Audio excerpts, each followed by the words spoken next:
Раббының мәрхәмәтен һәм фатихаларын телим сезгә, дуслар.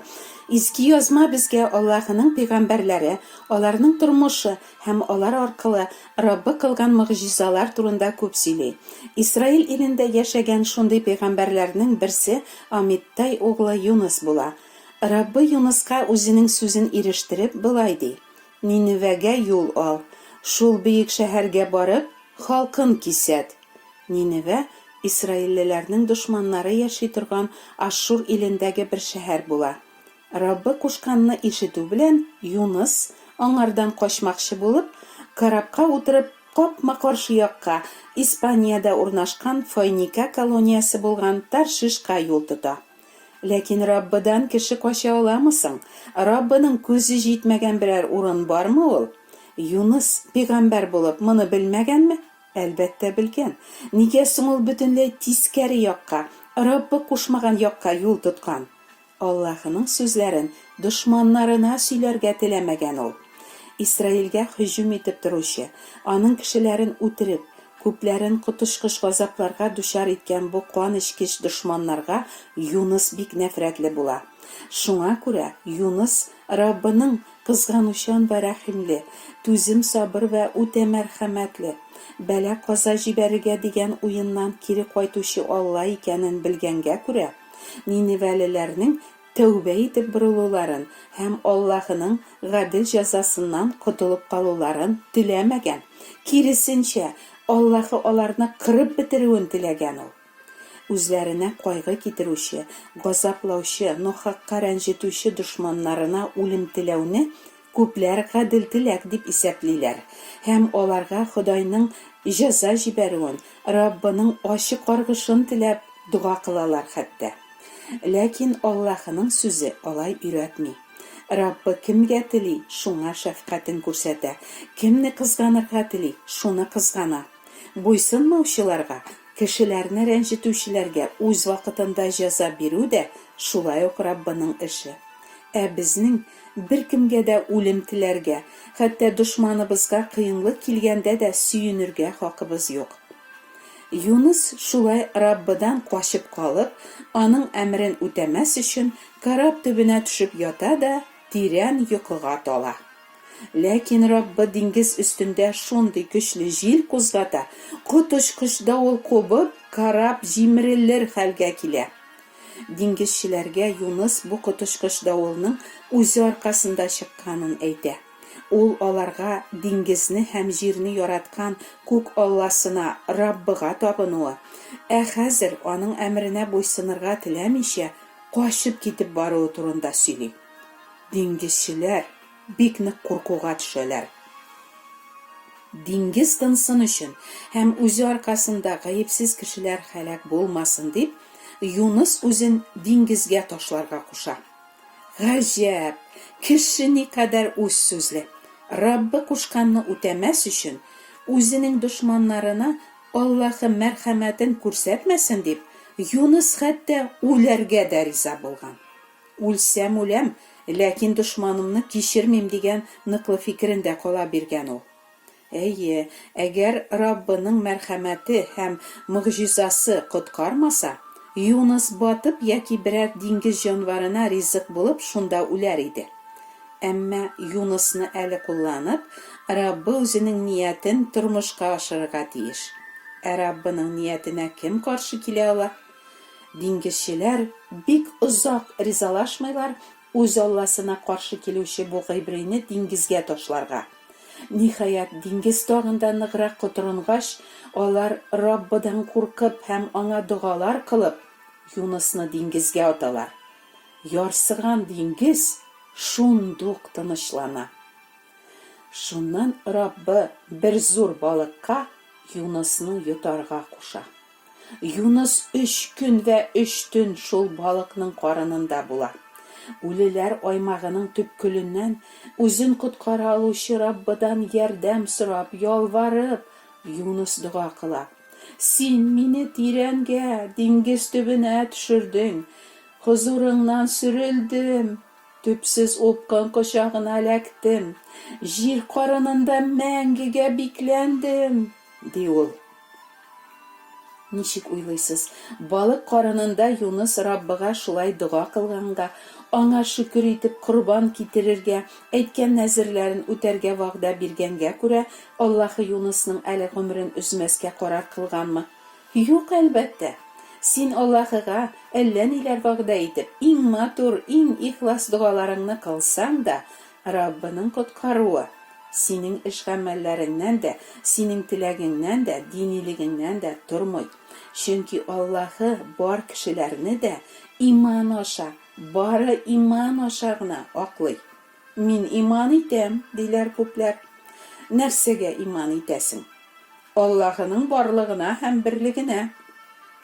Дускайларым, Аллаһының барлыгына һәм берлегенә хәтта җиннәр дә ышаналар һәм калтырап торалар дип укыйбыз изге язмада. Мондый ышану, мондый иман гына беркемне дә тамуктан коткармый. Җиннәр өчен мәңгелек газап урыны әзерләп куелган. Аллаһның барлыгына һәм берлегенә генә ышанучылар да җин-шайтаннарның мәңгелек язмышларын уртаклашачаклар дип кисәтә Алла сүзе. Чын иман ул Аллаһының сүзләренә, аның вәгъдәләренә ышану. Яраксыз путларга табынучылар үзләренә кылынасы мәрхәмәттән баш тартты, ди Юнус пәйгамбәр.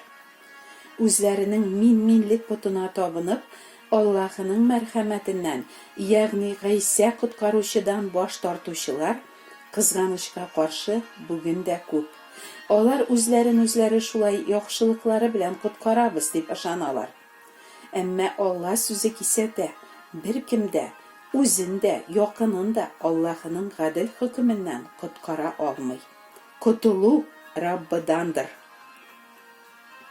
Шуннан Раббы балыкка Юнусны коры җиргә кусып чыгарырга кушты. Зур балыкның Юнусны кусып чыгаруын мөгаен яр буендагы кешеләр күргәндер. Югыйсә бер гыйбринең алар шәһәренә килеп, 40 көннән соң Ниневә җимереләчәк дигән сүзләренә генә бар халык ышанып тәүбәгә килмәс иде. Нинди искиткеч мөгъҗиза! Зур балык яр буена килеп куса, аның эченнән тип-тере кеше килеп чыга. Һәм Аллаһының аларга булган ачуы һәм 40 көннән соң аларның шәһәренә Раббының гадел җәзасы киләчәге турында вәгазьләп йөри башлый. Ничек ул кеше балык эчендә тере килеш кала алган? Бу бит мөмкин түгел. Бу шаккаткыч галәмәт. Һәм Ниневәлеләр Аллаһы сүзенә ышандылар. Һәм улысыннан кешесенә кадәр уразага керделәр. Тәүбәгә килгәннәрен күрсәтеп, тупас туқымага төренделәр.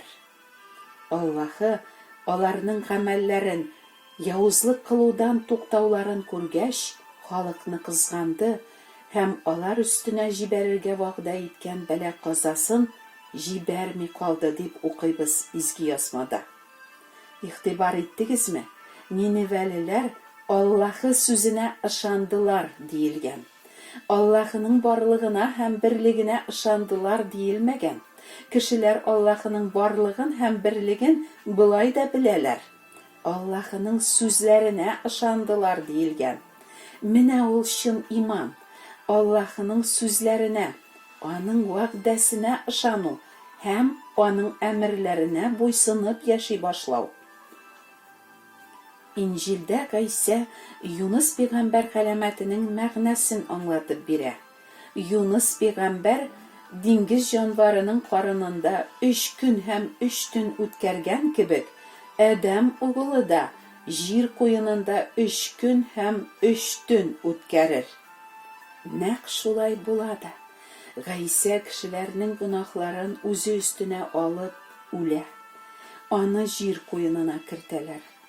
3 көн һәм 3 төн ул кабердә, үлеләр аймагында була.